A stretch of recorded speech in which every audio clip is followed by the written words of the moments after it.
இன்றைக்கி ஒரு மேரேஜ்க்காக தான் வெளியே கிளம்பிட்டு இருந்தோம். யாருக்கு மேரேஜ்னா, என் ஹஸ்பண்டோட மார்க்கெட்டிங் ஹெட்டோட பையனுக்கு கல்யாணம். ஸோ ஏர்போர்ட் ரோட்டில் தான் அந்த ரெசார்ட் இருந்தது. ரெசார்ட்டில் தான் பண்ணியிருந்தாங்க.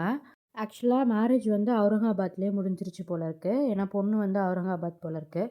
இங்கே வந்து சும்மா ஒரு ப்ரைவேட் பார்ட்டி மாதிரி வச்சுருந்தாங்க. ஸோ அதனால அங்கே போயிருந்தோம். நாங்கள் உள்ளே போகிறதுக்கும் பொண்ணு மாப்பிள்ளை வரத்துக்கும் கரெக்டாக இருந்தது. ஸோ ஒரு வெல்கம் டான்ஸ் மாதிரி பண்ணியிருந்தாங்க. சூப்பராக இருந்தது பார்க்குறதுக்கு.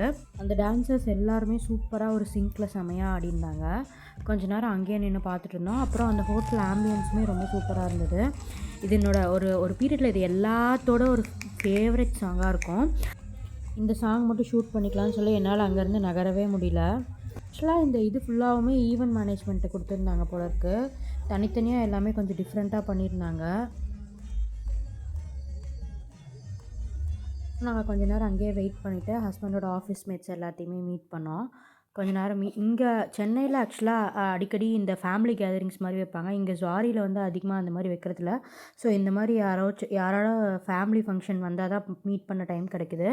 அப்புறம் வெல்கம் ட்ரிங்க் மாதிரி வச்சுருந்தாங்க. ஆதி தான் அது செம்மையாக யார் என்ஜாய் பண்ணாங்களோ இல்லையோ, ஆதி நல்லா என்ஜாய் பண்ணி இது பண்ணிகிட்டு இருந்தான். ஆரஞ்சு ட்ரிங்க் மாதிரி வச்சுருந்தாங்க. அது இல்லாமல் கொஞ்சம் சாட்ஸ் மாதிரிலாம் வச்சுருந்தாங்க. அப்புறம் சண்டை மேளாவுமே வச்சுருந்தாங்க. அதை வந்து மாப்பிள்ளையும் பொண்ணையும் வாசிக்க வச்சு சூப்பராக என்ஜாய் பண்ணிகிட்டு இருந்தாங்க.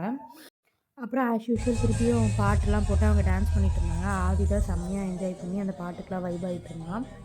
எங்ககிட்ட அவன் வரவே இல்லை. அவன் ஒரு மாதிரி ஒரு தனி உலகத்தில் செம்மையாக வைப் ஆகிட்டு இருந்தான். பார்க்கவே கொஞ்சம் க்யூட்டாக இருந்துச்சு. ஸோ இந்த ஸ்டார்டர்ஸ் மாதிரி பேபிகார்ன் இதெல்லாம் கொண்டு வந்து கொடுத்துட்டு இருந்தாங்க. ஸோ அதை என்ஜாய் பண்ணிகிட்டு இருந்தோம். ஆனால் 8 ஆகியுமே பெருசாக அந்த கவுண்டர்ஸ்லாம் ஓப்பன் பண்ணவே இல்லை. பிரைட் அண்ட் க்ரூம் கிட்ட வந்து அவங்க லவ் ஸ்டோரி பற்றிலாம் கேட்டிருந்தாங்க. ஸோ நானும் அங்கேருந்து டெக்கரேட் பண்ண ஃப்ளார்லேருந்து என் ஹஸ்பண்டுக்கு ஒரு ஃப்ளார் கொடுத்தா அவர் ஷை ஆகிட்டார். அந்த ஸ்டோரிலாம் கேட்கும்போது நாங்கள் ஸ்டார்டிங்கில் என்னென்னலாம் ஃபேஸ் பண்ணோன்னு எனக்கு ஞாபகம் வந்துச்சு. மேரேஜ் ஆன புதுசில் வந்து எந்த பிரச்சனை வந்தாலும் அவங்க அப்பா அம்மா கிட்ட கம்ப்ளைண்ட் பண்ணுவார். நான் எங்கள் அப்பா அம்மாட்ட கம்ப்ளைண்ட் பண்ணுவேன். ஸோ அதுவே ப்ராப்ளமை இன்னும் பெருசு பண்ணிவிடும். பட் இப்போ வந்து எவ்வளோ ப்ராப்ளம்ஸ் வந்தாலும் ரொம்ப மெச்சூர்டாக ஹேண்டில் பண்ணுவோம். பஸ்ஸுங்கிற மாதிரி தான் நாங்கள் டீல் பண்ணுவோம். என் வீட்டில் என் ஹஸ்பண்டை விட்டு தர மாட்டேன். அவர் வீட்டில் அவர் என்ன விட்டு தர மாட்டார். நிறையா மாறிட்டோம் நாங்கள். அந்த ஸ்டோரிலாம் கேட்கும்போது எனக்கு அதுதான் ஞாபகம் வந்தது. சரி நாங்கள் ஸ்டேஜில் போய் ஃபோட்டோ எடுக்கலான்னு பார்த்தோம். சாப்பிட்டுட்டு செம பெரிய லைன் நின்றுட்டு இருந்துச்சு. வீட்டுக்கு வரத்துக்கே 10 o'clock ஆயிடுச்சு. வரும்போது ரிட்டன் கிஃப்ட் வாங்கிட்டு வந்தோம். ஸோ அவர் ஒன்று எடுத்துட்டார், நான் ஒன்று எடுத்துட்டேன். டிஃப்ரெண்ட் கலரில் எடுத்துகிட்டு வந்திருந்தோம்.